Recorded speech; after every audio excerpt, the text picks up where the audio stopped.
Hello folks, welcome to Saving Miller. Today I wanted to talk a little bit about the global pandemic that we have going on, and I wanted to share 5 things that I think we need to learn from this. So the first is we should grow our own food. We really should at least have a significant input into our food supply. Now, we do have to be realistic. We've been here on the farm for almost a year, and we have beef here, right? But we're not. I mean, it's not available yet. It's not. We haven't gotten to that point. But what we have done is created a source of food for these cows, so that they don't need anything. All I literally need for them is water. Now, when we talk about the chickens and the ducks, take a look at them. They need just a little bit more. Having scratch grains available is important, but they literally could survive on the pasture here. I don't think we would get a lot of eggs, but we would get some, and they would do fine. There's enough of a variety here in the grass. There's clover, there's seeds, there's bugs. They would actually do fine here. The primary reason I think that feed is good is because it does help to keep them healthy. A good balanced feed, and and it does make things a little easier. We get more eggs because of it. But realistically, if the supply chain broke down with the animals here, they can continue to rotate through this pasture indefinitely. They would be perfectly fine. Now let's also look um, at our vegetables. So this is one way that most people could actually grow their own food. Our garden here does not take up a lot of space, and it can be very productive. I mean, you can see the tomato plants there. They're coming along. We've been eating kale right here for quite a few months. The carrots here have done very well. Like, we literally have more carrots than we can eat. Cabbages, things like that. Now, it's important to note that a garden like this takes some time. So we started this garden in September, and I would say that we have probably about 20, 15 to 20% of the food that we eat actually comes from here. So it takes a little while to get the cycle going. Like with the potatoes, some of those will be preserved. The cabbages will be preserved. The beans will preserve some. The carrots, maybe, but it takes a little while to get that cycle going. And even a garden of this size is not big enough to feed our family for the year. But in combining this with the animals, and then later on, we'll get more garden space. It is enough to make a significant difference. So we probably wouldn't starve if the food supply just disappeared. And so I just want to really make the point: you can grow your own food. It's not actually that hard, and it's not that hard to do it right. Like, this is completely natural. No, we don't even use tea tree oil, right? And I think it would be acceptable. We might if we have pests, but th- there's literally no artificial fertilizers or pesticides on here. Like, we can just pull a carrot and eat it, or pick a pea and eat it. So this is how gardening can really make a difference in your food supply. So that's lesson number 1. So, lesson number 2. It's okay to stay at home.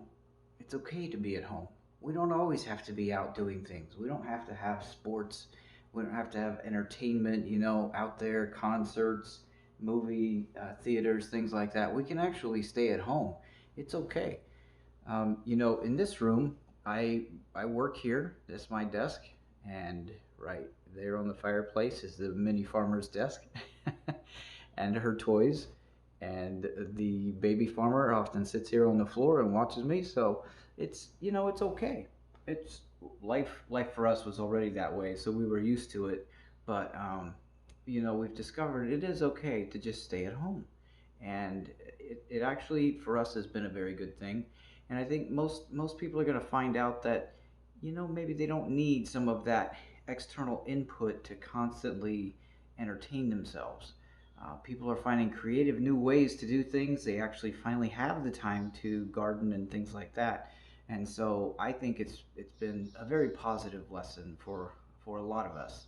So just to give you an idea, like I said, already work from home, but we've been home since the 1st of March. Like I left 2 days, 2 days for work. That's it. So for a month and a half, we've been home, and it's been good. It's been good for us. We've enjoyed it. So lesson number three: it's okay to raise your own kids. I think there are probably a lot of parents out there who are a little stressed out, maybe a little burnt out by now with the homeschooling and working from home, or maybe they're stressed out because they lost their job and they just have to be home and they're worried about how to pay the bills. So it's a huge adjustment, and I do feel for people like that. But I think that a lot of people are going to see that they can raise their own kids, and maybe it actually makes more sense to do that rather than paying a stranger at a daycare to do that. Um, if you are raising your own kids, you find out that you have more of a relationship with them, for one, and you find out you see a lot of little things that you just miss if they're away, um, at, at daycare. So I think a lot of people hopefully will learn this lesson too, because we feel like it's hugely important for us to be able to raise our own kids rather than having to, shipping them off for the day somewhere else and paying someone else to raise them. You as a parent, if you're a parent, are going to be much more invested in the quality of your kids. And so, in how they're raised, you're going to be um, much more intentional about it. So if they are going to school, there's huge benefits to that too. And the mini farmer probably will start going to school soon for a short period of time, because there is a tremendous amount of benefit in a group of kids. They learn a lot from each other. But it's okay to raise your own kids. The fourth lesson that I think we need to learn is kind of a big one, and I don't know if it's something that we can really fix, but I think as a nation, and the same is true for other nations, um, we need to learn this lesson. So lesson number four: a global supply chain can be incredibly fragile. So back in January, when China locked down the Wuhan area, that affected the entire globe. So there's a tremendous amount of manufacturing that's centered there, and because of that, manufacturers in other parts of the supply chain couldn't get the stuff that they needed. And so when you have an entire machine like a car that is constructed of one tiny part here, one tiny part there, one tiny part there, and all those tiny parts are traveling through the supply chain, they finally make a slightly bigger part, and then that bigger part goes to somewhere else, and that gets assembled on a portion of the car, and then finally you've got all these little things coming together. You've got this huge network of things that the final product relies on. And in the same way, our food supply is very, very sensitive to the entire supply chain as well. And so if you've got disruptions to fuel, the food supply chain shuts down. If you have disruptions to transportation, the food supply shuts down. If you have disruptions to labor, the food supply can't keep up. And so when you've got tomatoes traveling thousands of miles and fresh fruit traveling thousands of miles, and you have people eating, or like regularly eating, manufactured food like a veggie burger, or uh, potato chips. Potato chips travel a tremendous distance. French fries travel a tremendous distance. A lot of them are flash. The first frying step is actually done in Canada, and then those get frozen and shipped all over the globe. Um, so if you have a disruption if you have those concentrated specialties in one area, and everybody else relies on that because those specialties by specializing, they can do it much cheaper. Then we all benefit, right? Because everything is cheaper. Well, that's the vulnerability that we've created, because if we're always driving for the lowest cost product, the supply chain will find a way to do that. And basically, the global supply chain relies on incredibly cheap labor in most places. So there is specialized labor that contributes to it that is more expensive, and the management side of it can be quite expensive. But a global supply chain relies very heavily on low cost labor. And typically that's not good for the laborers, and in the end, it's not good for us because it's not necessarily reliable, and we're getting cheap products that don't hold up well. And that's a frustration that I have. I really, really hate tools that are not reliable.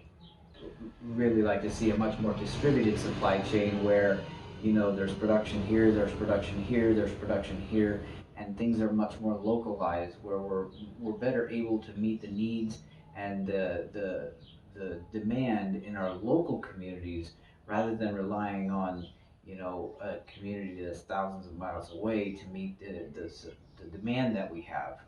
I think this is an important lesson, and I think a lot of people, it's probably going to be driven by corporations. I don't know that many governments are going to take action to sort of nationalize some of these supplies, drugs, medication, medical supplies. A lot of this stuff comes, for the US anyway, it comes from other countries overseas, like I said, where the labor is cheap. And so I doubt that the government is necessarily going to take action, and I don't think they necessarily should, although that would be a government responsibility. But I think corporations are going to realize how vulnerable they are, and they're going to take action accordingly. So that's lesson number 4. Beware of global supply chains. They are incredibly fragile. Now, lesson number 4. The government is not reliable. So, what I mean by this is that I think a lot of people expect the government to be the first to step in and take action in a crisis.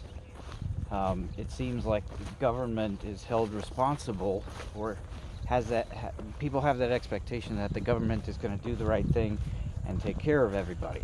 Well, that is exactly the opposite of what the government is. The government is supposed to be, in principle, the last resort. The government is the guardrail for stupidity, and like it's literally when everything else has been exhausted. First, people need to take responsibility for themselves and their own actions. And so, to me, if someone is sick and they're not isolating themselves, that's a failure of their own responsibility. And so when there were so many people still running around, flying from country to country, doing who knows what, but they were sick and spreading disease, that was a very poor choice on their part. And the government had to finally step in.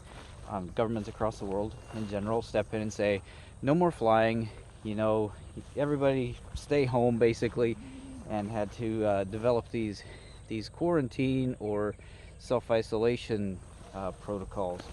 Now, people are saying the government failed to do this, failed to do that, all of that stuff. Well, really, if the government has not failed to provide food for its people, for instance, there's very, very few governments around the world.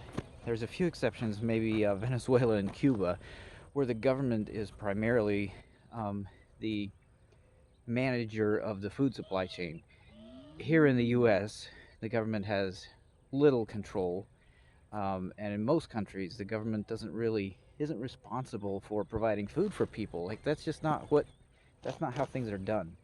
And so I think this is a good lesson in how people need to take primary responsibility for their actions, for their food, for their family, for their food security, whatever they need. It's not the government's problem. Because, like I said, this lesson, the government is not reliable. So I hope you've enjoyed my thoughts. Definitely grow your own food. Lesson number 1. At least contribute to what you eat. It's going to be better for you. It's good for your health. You're going to enjoy it a lot. Secondly, it's okay to be at home. You know, it's all right. Make home a place where you're happy to be. Don't try to always escape it. Number three, if you've got kids, it's okay to take care of them. It's okay to raise them.